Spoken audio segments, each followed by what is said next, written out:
My name is Sahira, and I'm here to teach you the beautiful art of belly dance. Hey there, online belly dance family. Welcome back. And for anyone joining me today for the first time, welcome. I am so glad that you are here. My name is Sahira, and I am so excited to share the beautiful art of belly dance with you. Today, we're going to look at one of the basic foundational movements of the dance that you see dancers do all the time. It is a beautiful movement and a really great leg and oblique workout. So we're going to jump in and learn the unweighted hip lift. So this movement is a hip lift that happens on an unweighted leg. So let's go ahead and try it first on the right hip. So put all your weight on your left foot. Be sure that you always have that slight little bend in your knee, right? We don't ever dance with a locked leg. Tiny little bend in the knee and toe in alignment, nice long spine, nice long pelvis.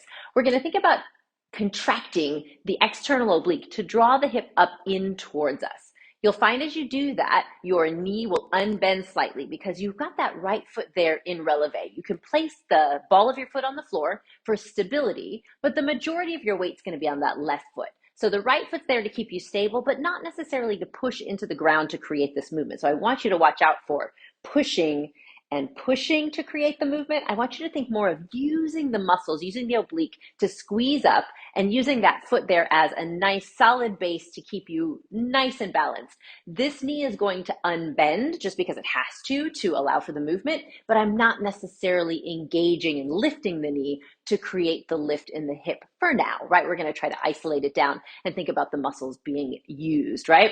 The other thing you might notice, and the other thing I'll encourage you to try to do, even though it will make your legs a little more tired in the end, is keep that standing leg, right now the left leg, keep it bent, right? Keep it bent, don't lock it. And then also, you're going to get tiny little bending and straightening of that knee to help cushion the movement, right? If I straighten and lock this knee and I lift the hip up and down, you'll notice I get kind of like this up and down in my head, right? My whole body kind of goes up and down.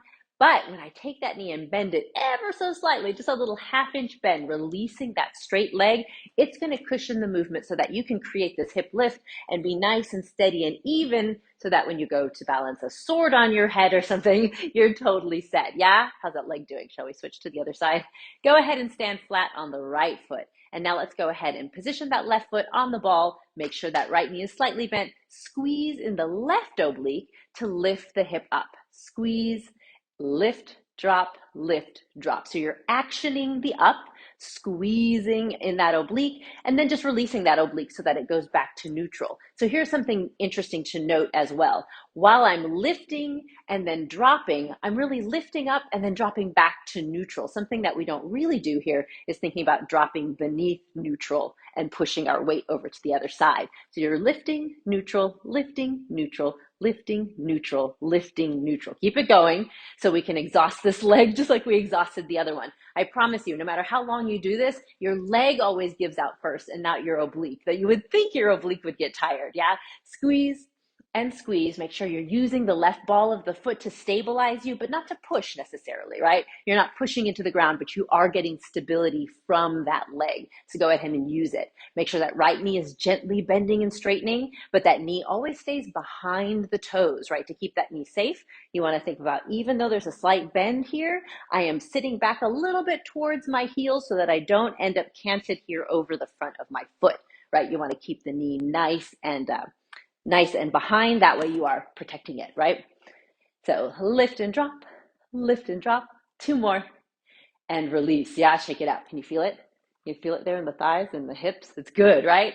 So that is the basic hip lift. What we were doing right there, it was kind of an even up, down, up, down. So let's talk about a tempo change that'll make it a little bit more iconic, shall we?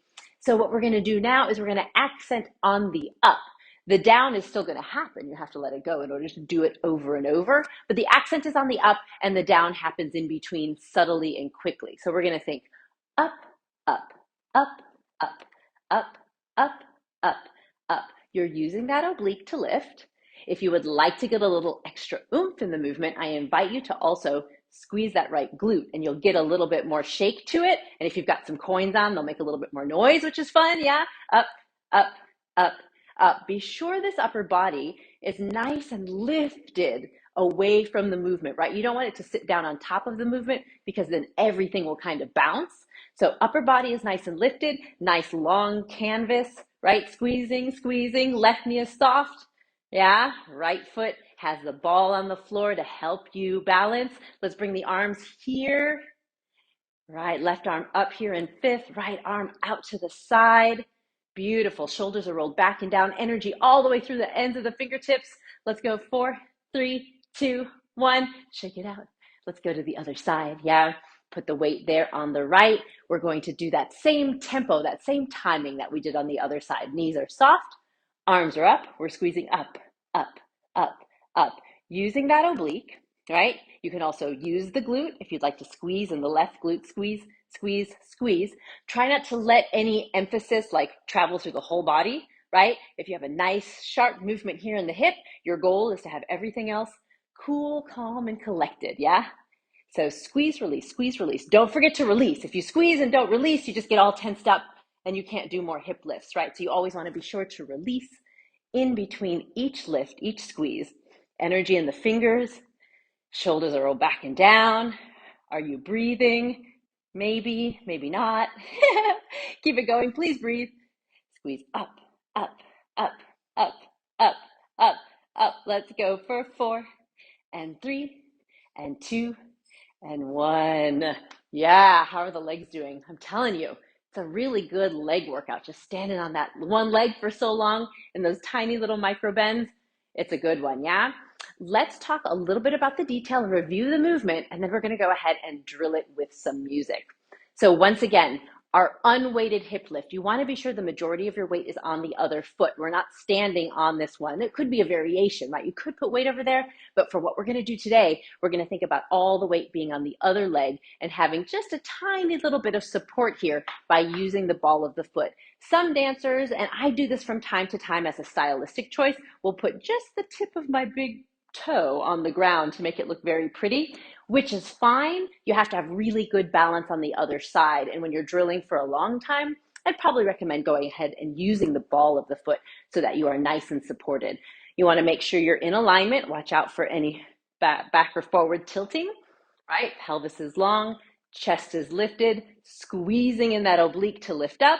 And once again, it lifts up and neutral, right? That's an important idea, is that it goes to neutral. Don't try to push it through to the other side. You'll feel it in your hip in the morning, and it'll be much harder to do the movement. For now, we'll play with arms being here in third position. We will also kind of play with moving them around, perhaps, if you're feeling comfortable. So if you find that once we start drilling it, you're feeling nice and comfortable with it, go ahead and up the ante a little bit by adding arms of your choice. And then texture-wise, you can do just the oblique and get a nice soft lift, or you can start to add the glute and get a little bit more of an accent with your lift, yeah? Are you ready? Let's go ahead and drill this with music. All right, let's take a deep breath and let's do it. 1 2 5, 3 6, 7, 8. Let's start slow. Lift, lift, squeeze, squeeze. Good, let's switch sides.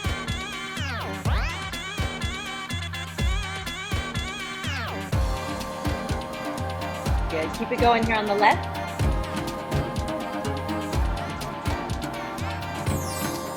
Good, let's switch sides. Switch your feet, keep it slow.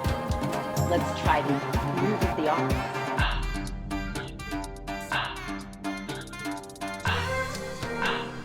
Excellent, different arm pattern.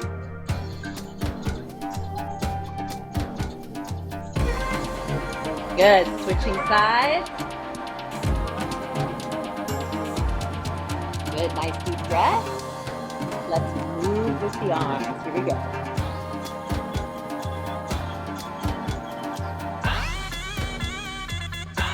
Second arm pattern.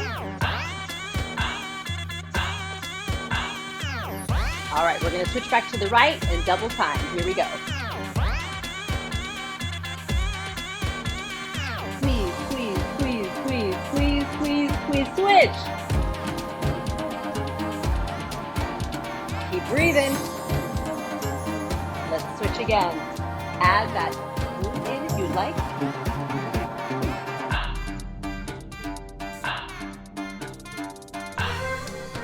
Good. Good, breathe, switch sides. Maybe adding that glute for a little texture. Keep it going.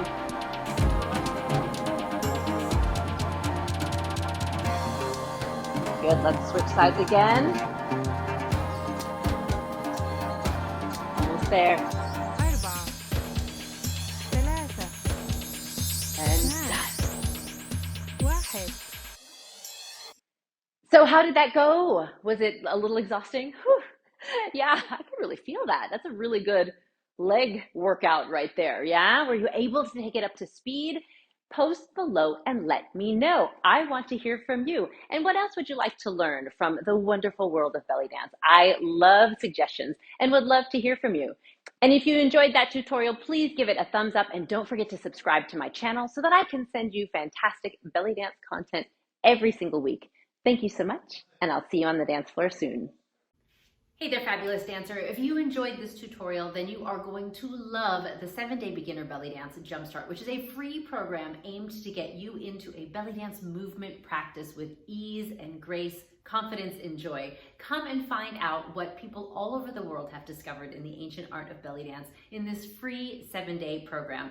Once a day for 7 days, I'm going to send you a belly dance tutorial. It's short and sweet, 10 to 15 minutes max, and it'll get you up and dancing every single day to develop a strong and positive movement practice in your life. I would love to invite you, and I would love to see you there. You can find it at sahirabellydances.com/jumpstart. I look forward to sharing the dance floor with you soon.